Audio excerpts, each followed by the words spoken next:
அனைவருக்கும் வணக்கம். காட்சி 1 கிராம முதலமைச்சர் காமராஜர், அமைச்சர் சிறுவர்கள் மாறி. நம்மோட முதல் குறிக்கோள் நாட்டுல வறுமையை ஒழிக்கணும், அறியாமையை போக்கணும். உங்க நாட்டுல பாதி ஜனம் படிப்பறிவு இல்லாம இருந்தாங்கன்னா அந்த நாடு உருப்படுமா என்ன? இதுக்காக தான் நாடு முழுக்க 50,000 பள்ளிக்கூடங்களை திறந்து வைக்கணும்னு திட்டம் போட்டிருக்கோம். அதிக தூரம் நடந்தீங்கன்னா களைப்புல தூங்கிட மாட்டீங்க.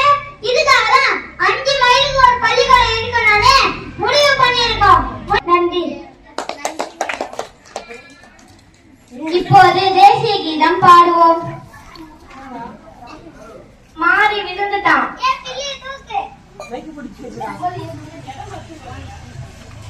என்னாச்சு? என்ன சாப்பிட்ட?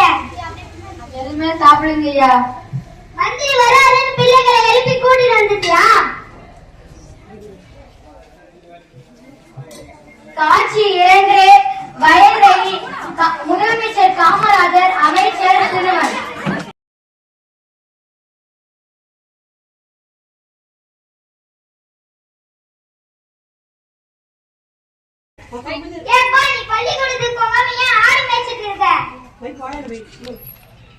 நான் பள்ளிக்கு போனா சாப்பாட்டுக்கு என்ன பண்ணுவேன்? நான் ஆடு மேய்ச்ச வச்சு அதுல வர காசு வச்சு ஒருவேளை சாப்பாடு வச்சு சாப்பிடுவோம்யா. அப்ப சாப்பாடு தந்தா பள்ளிக்கூடத்துக்கு போவியா? கண்டிப்பா போவேன் ஐயா.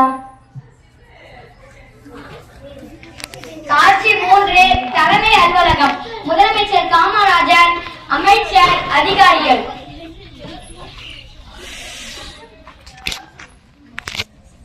ஏழை சிறுவர்களுக்கு வேலைக்கு போனாதான் சாப்பிட முடியும்னு பள்ளிக்கூடத்துக்கு வர மாட்டேன்றாங்க. அதனால மதிய உணவு திட்டம் என்ற ஒரு திட்டத்தை ஆரம்பிக்க போறோம்.